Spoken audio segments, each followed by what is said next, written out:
ಹರೇ ಶ್ರೀನಿವಾಸ. ಎಲ್ಲರಿಗೂ ನಮಸ್ಕಾರ. ಉಮಾ ಶ್ರೀಧರ್ ಚಾನಲ್ಗೆ ಸ್ವಾಗತ. ಇಂದಿನ ನಮ್ಮ ವಿಷಯ ಏನು ಅಂದರೆ ಸ್ತ್ರೀಯರ ಧರ್ಮ. ಶಾಸ್ತ್ರಗಳು, ಪುರಾಣಗಳು ಹಾಗೂ ನಮ್ಮ ಗುರುಗಳು ನಮಗೆ ಹೇಳಿರುವಂತೆ ಪತಿವ್ರತ್ಯ ಧರ್ಮವು ಸ್ತ್ರೀಯರ ಪರಮ ಧರ್ಮವಾಗಿದೆ. ಅದು ಏನದು, ಯಾಕೆ ಮಾಡಬೇಕು, ಅದು ಎಷ್ಟು ಮಹತ್ವವಾದದ್ದು, ಇದನ್ನು ನಂಬಿದರೆ ಏನು ಲಾಭ, ಇದು ಎಲ್ಲವನ್ನು ನಾವು ಈ ವಿಡಿಯೋದಲ್ಲಿ ತಿಳಿಯೋಣ. ಈ ಸ್ತ್ರೀ ಧರ್ಮ ಶ್ರೀ ಶ್ರೀ ವಿದ್ಯಾಮಾನ್ಯ ತೀರ್ಥರವರಿಂದ ಉಪದೇಶಿಸಲ್ಪಟ್ಟಿದೆ.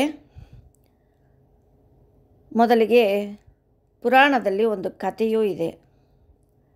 ದೇವತೆಗಳು ಮತ್ತು ದೈತ್ಯರು ಕೂಡಿಕೊಂಡು ಅಮೃತಕ್ಕೋಸ್ಕರ ಕ್ಷೀರಸಮುದ್ರ ಮಥನ ಮಾಡಿದಾಗ ಮೊದಲು ಅಲಕ್ಷ್ಮಿಯು ಹುಟ್ಟಿದಳು. ಅನಂತರದಲ್ಲಿ ಲಕ್ಷ್ಮಿಯು ಪ್ರಾದುರ್ಭೂತಳಾದಳು. ಲಕ್ಷ್ಮಿಯನ್ನು ಶ್ರೀನಾರಾಯಣ ದೇವರು ವರಿಸುವಾಗ ಲಕ್ಷ್ಮಿಯು ಶ್ರೀನಾರಾಯಣ ದೇವರಿಗೆ ತನ್ನ ಅಕ್ಕಳಾದ ಅಲಕ್ಷ್ಮಿಯ ಮದುವೆ ಆಗಿಲ್ಲ, ಅವಳಿಗೆ ಮದುವೆ ಆದ ಮೇಲೆ ನಾನು ನಿನ್ನನ್ನು ಮದುವೆ ಆಗುತ್ತೀನಿ ಅಂತ ಹೇಳಿದಳು. ಆಗ ಶ್ರೀಮನ್ನಾರಾಯಣನು ಅಲಕ್ಷ್ಮಿಗೆ ವರನನ್ನು ಹುಡುಕಲು ಪ್ರಾರಂಭಿಸಿದನು. ಎಲ್ಲರೂ ಅವಳ ಹೆಸರನ್ನು ಕೇಳಿ ಅವಳನ್ನು ಮದುವೆಯಾಗಲು ಒಲ್ಲೆ ಎಂಬುದಾಗಿ ಹೇಳಿದರು. ಕೊನೆಗೆ ಶ್ರೀನಾರಾಯಣನು ಉದ್ದಾಲಕ ಮುನಿಗಳಿಗೆ ಕಟ್ಟಾಯ ಮಾಡಿ ಅಲಕ್ಷ್ಮಿಯನ್ನು ವಿವಾಹ ಮಾಡಿಸಿದನು. ಉದ್ದಾಲಕರು ಹೆಂಡತಿಯನ್ನು ಕರೆದುಕೊಂಡು ತಮ್ಮ ಆಶ್ರಮಕ್ಕೆ ಹೊರಟು ಹೋಗುವಾಗ ಆಶ್ರಮ ಸಮೀಪಿಸಿದಂತೆ ಆಶ್ರಮದಲ್ಲಿದ್ದ ಯಜ್ಞದ ಹೊಗೆಯು ಆಕಾಶದಲ್ಲಿ ಪ್ರಸರಿಸಿದ್ದು ದೂರದಿಂದ ಕಾಣುತ್ತಿದ್ದು, ವೇದಧ್ವನಿ ಇಂಪಾಗಿ ಕೇಳಿಸುತ್ತಿತ್ತು.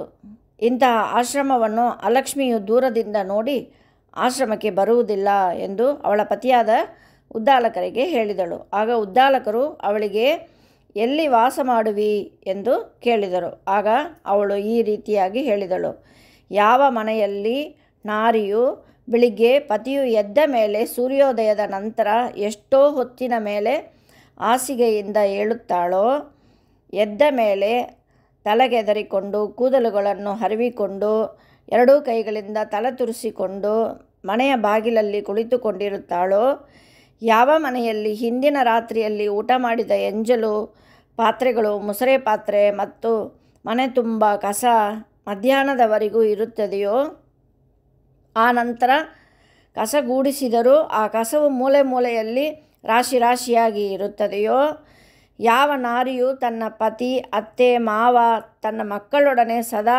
ಕಲಹ ಮಾಡುತ್ತಾಳೋ ಅಂತಹ ಮನೆಯಲ್ಲಿಯೇ ನಾನು ವಾಸ ಮಾಡಿಕೊಂಡಿರುವೆನೆಂದು ಅಲಕ್ಷ್ಮಿಯು ಹೇಳಿದಳು. ಯಾವ ಮನೆಯಲ್ಲಿ ಅರುಣೋದಯದಲ್ಲಿ ಎಲ್ಲರೂ ಎದ್ದು ಸ್ನಾನ ಮಾಡಿ ತಮ್ಮ ತಮ್ಮ ನಿತ್ಯ ಕರ್ಮಾನುಷ್ಠಾನಗಳಿಂದ ಸ್ನಾನ, ಸಂಧ್ಯಾ ವಂದನೆ, ವೇದಾಧ್ಯಯನ, ಅಗ್ನಿಹೋತ್ರಾದಿ ಹೋಮಗಳನ್ನು ಮಾಡುತ್ತಾರೋ, ಪತ್ನಿಯಾದವಳು ಎಲ್ಲರಿಗಿಂತಲೂ ಮೊದಲೇ ಎದ್ದು ಮನೆಯ ಎಲ್ಲ ಕೆಲಸಗಳನ್ನು ಮಾಡಿ ಪತಿ ಹಾಗೂ ಹಿರಿಯರ ಸೇವೆಯನ್ನು ಭಕ್ತಿಯಿಂದ ಮಾಡುತ್ತಾಳೋ, ಚಿಕ್ಕವರು ದೊಡ್ಡವರ ಆಜ್ಞೆಯಂತೆ ನಡೆಯುತ್ತಾರೋ ಅಂಥವರ ಮನೆಯಲ್ಲಿ ತಾನು ಇರುವುದಿಲ್ಲ ಎಂದು ಹೇಳಿದಳು. ಆಗ ಉದ್ದಾಲಕರು ಅವಳನ್ನು ಅಲ್ಲಿಯೇ ಬಿಟ್ಟು ತಮ್ಮ ಆಶ್ರಮಕ್ಕೆ ಹೋದರು. ಈ ಮೇಲಿನ ಕಥೆಯಿಂದ ಸ್ತ್ರೀ ಧರ್ಮವು ಬಹುಮಟ್ಟಿಗೆ ಗೊತ್ತಾಗುತ್ತದೆ. ಸ್ತ್ರೀಗೆ ವಿವಾಹವೇ ಉಪನಯನ ಸಂಸ್ಕಾರಕ್ಕೆ ಸರಿಸಮಾನ.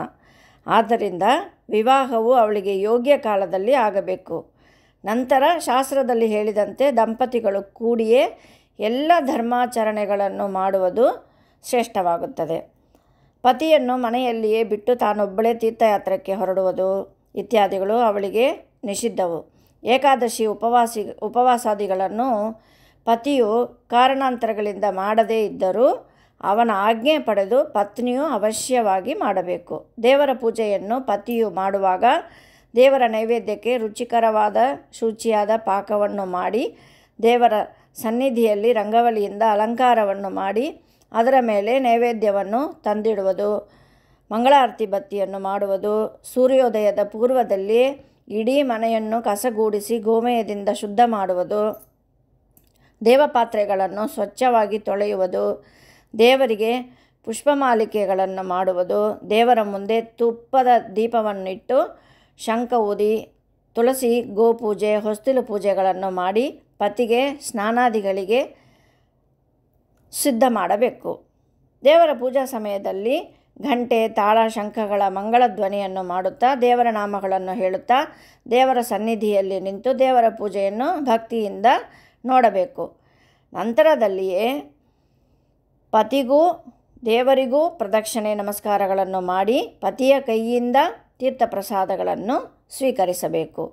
ಬೆಳಿಗ್ಗೆ ಕಂಠಸ್ನಾನ ಆದ ನಂತರ ಸೂರ್ಯನಾರಾಯಣನಿಗೆ ಅರ್ಘ್ಯವನ್ನು ಆಮಂತ್ರಕವಾಗಿಯೋ ಅಥವಾ ಪುರಾಣೋಕ್ತ ಮಂತ್ರದಿಂದಲೋ ನಾವು ಕೊಡಬೇಕು.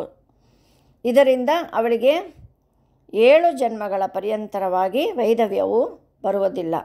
ಪತಿಗೆ ಮತ್ತು ಅತಿಥಿಗಳಿಗೆ ದೇವರಿಗೆ ಸಮರ್ಪಿಸಿದ ಪಾಕದಿಂದ ಭೋಜನವನ್ನು ಮಾಡಿಸಿ ಅನಂತರ ಅವರ ಪ್ರಸಾದ ಎಂದು ಭಾವಿಸಿ ತಾನು ಊಟವನ್ನು ಮಾಡಬೇಕು.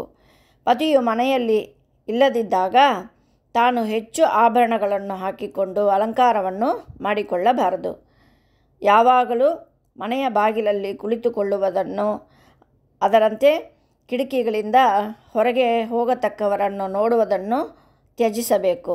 ಅತ್ತೆ ಮಾವ ಮೊದಲಾದ ಹಿರಿಯರ ಸೇವೆಯನ್ನು ಮಾಡುತ್ತಿರಬೇಕು.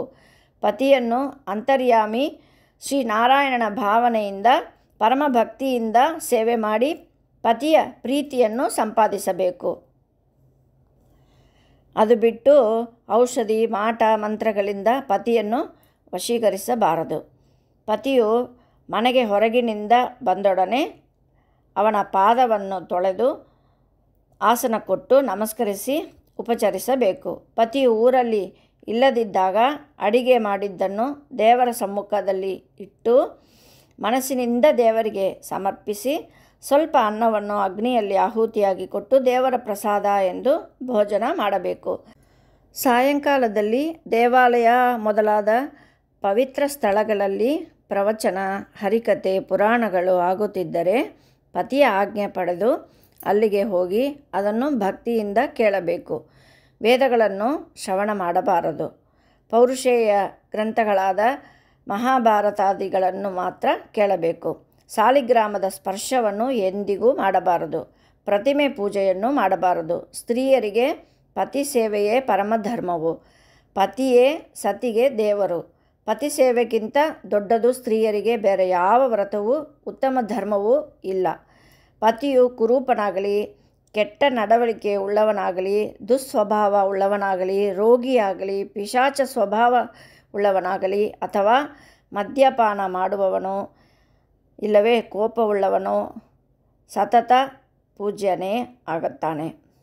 ವೃದ್ಧನೇ ಆದರೂ, ಕೋಪಿಷ್ಠನೇ ಆದರೂ, ದರಿದ್ರನೋ ಬಡವನೋ, ದುಡಿಯುವುದಕ್ಕೆ ಶಕ್ತಿ ಇಲ್ಲದವನೋ, ತೊಂದರೆ ಕೊಡುವವನೋ, ಭಯಭೀತನೋ, ಯಾವಾಗಲೂ ಚಿಂತೆಯಲ್ಲಿ ಇರುವವನೋ, ಕಂಜನೋ, ಲೋಭಿಯೋ, ಮೋಸಗಾರನೋ, ವಂಚಕನೋ, ಮೋಸ ಮಾಡುವವನೋ, ಹೇಗೇ ಇದ್ದರೂ ಇತರ ಸ್ತ್ರೀಯರಲ್ಲಿ ಆಸಕ್ತಿ ಇರುವವನೋ, ಮೂಕನೋ, ಕಿವುಡನೋ, ಪತ್ನಿಯು ಅಹಂಕಾರ, ಕಾಮ ಮತ್ತು ಕ್ರೋಧವನ್ನು ತ್ಯಜಿಸಿ ಮನಸ್ಸಿನಿಂದ, ಮಾತಿನಿಂದ ಮತ್ತು ಕರ್ಮಗಳಿಂದ ಪತಿಗೆ ಸದಾ ಸಂತೋಷವನ್ನು ನೀಡಬೇಕು.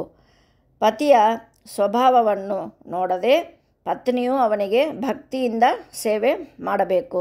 ತನ್ನ ಅಹಂಕಾರವನ್ನು ತ್ಯಜಿಸಿ ಪತಿಯ ಸಂತೋಷಕ್ಕಾಗಿ ನಿಷ್ಕಪಟ ಸೇವೆ ಮಾಡುವುದು ಪತ್ನಿಯ ಧರ್ಮ.